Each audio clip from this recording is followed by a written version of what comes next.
Investing in the stock market can seem like a crazy prospect for a generation of young adults that have 2 cents in their pocket and a $100,000 student loan for a degree that they don't use. But when it's done right, you can take that 2 cents, turn it into 3 cents, and well, that's more than you had yesterday. And isn't that the goal?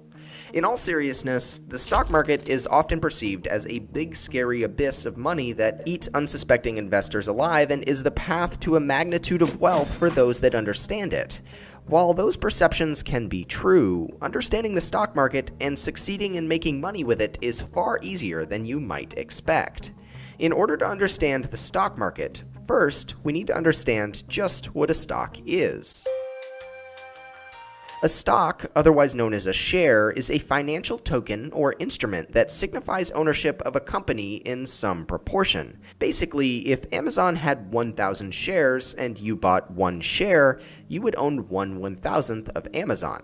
In reality, Amazon and companies alike have millions of shares, but that sums up the point. When you own a stock, that means that you own a portion of that company, and as the value of that company increases, so does your stock price. There are also common and preferred stocks, which refer to the voting rights of a shareholder. Common shares have voting rights, and preferred shares don't. When you have voting rights, you can vote on things like board elections, mergers, and other financial decisions. Preferred shares, however, are called that because they get preference when a company pays a dividend, which is basically a split of the profit of a company with the shareholder, and they also get preference in other financial situations. Stocks can get much more complicated than that, but these simple understandings will serve enough to the basic investor. The next thing you might be wondering is why exactly companies will sell stocks. And that answer is simple: to get money. Stocks allow a company to raise massive amounts of operating capital with essentially no extra effort or product. The modern stock market often bases the value of a company off its potential earnings down the line.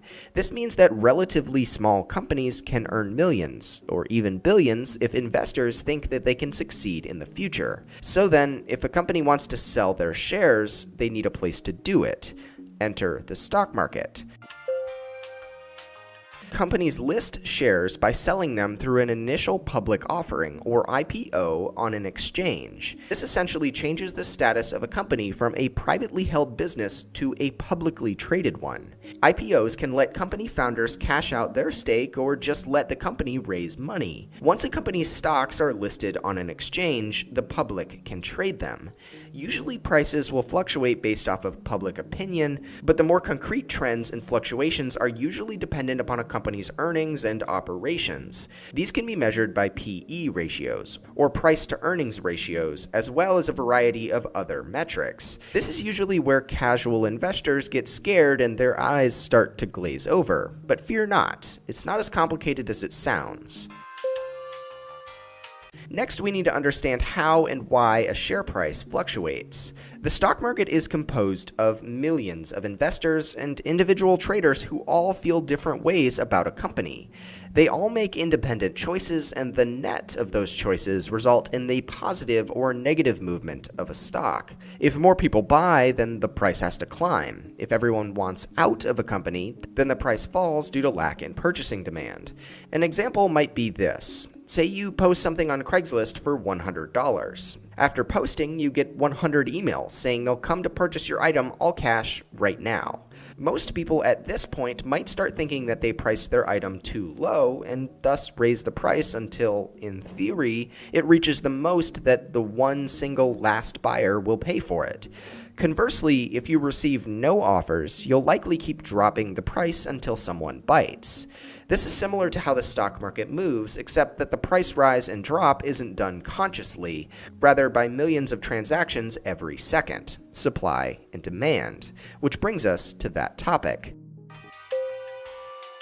For every stock purchase or sale, there has to be a buyer and a seller. If there are more buyers, then the price will go up. If there are more sellers, the price will go down. Traders often might talk about the bid-ask spread, which basically means the difference between the bid, or what someone is willing to pay to buy a share, and the ask, or what someone is willing to sell a share for. Supply and demand is fairly simple to understand at the end of the day. If more people want something, that thing, in this case a stock, will be more expensive. At the start of stock markets, matching buyers to sellers was done manually on a trading floor. Now it's mostly done automatically by trading systems. This allows the market to move much faster and creates the breakneck pace that any casual onlooker notices when watching the stock market. Now, you might be wondering, well, I don't have time to understand this, and why should I even invest anyway when I can earn 2 to 3% just keeping it in a bank on a high side? Well, the answer is pretty simple. If you do it right, you can make a lot of money. Using a common example that you might have heard, if you bought $1,000 of Amazon stock back in 1997, you'd have roughly $1.5 million today. Now, that's a long investment timeline, but I think most people would agree that the purchase would be worth it. Other companies often provide return rates like 30 to 70% each year, which is still going to build you a lot of wealth compared to that 2 to 3% each year kept in a bank account. In essence, as long as you're able to make more than 3% in the stock market, you're doing better with your money than just keeping it in the bank. Now that we understand the stock market to be a real-time marketplace where you can purchase a part of companies you think will succeed, the next step is to figure out how. The first thing you'll need is a trading account. You can start one with common providers like E-Trade or other major banking institutions, but you can also use free trading services like Robinhood. Common trading services will charge fees for every trade you make, but new tech companies like Robinhood have made everything completely free.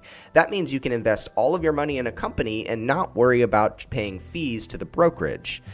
We have a link below to start a Robinhood account where you can get a free stock to download that if you'd like. Once you have an account in any trading service, you have to decide what companies or multiple companies' stock to purchase, which is arguably the hard part. You also have to have a certain amount of money. Stocks range from a few cents to many thousands of dollars. The key thing about stocks is that you can't purchase part of one. It's either all or nothing. If you want to invest in Amazon, you'll need at least $1,800, at least at the time of recording, to get started. But you can buy much cheaper, well-rated companies for a few bucks. Before you make a purchase, you want to do extensive research to make sure you understand what a company does to make money, whether they're in good financial standings, and also see what experts think about a company and whether you should buy it. At the end of the day, you do have to assume some risk, so it's important you only invest money you're capable of surviving without, at least for a little while, or until a certain stock comes back up if it does fall on harsh times. In this video, we've covered the basics of the stock market, how it functions, and ways to get started with it. We didn't cover much of the technical analysis that goes into evaluating a company, much of the terminology around stock trading, or even ways to trade without actually having the money you're purchasing stocks with, called margin. And that's okay. For the beginning investor, the best way to learn the stock market and to get involved is to take a few bucks you're okay with losing and getting your hands dirty and invest wisely.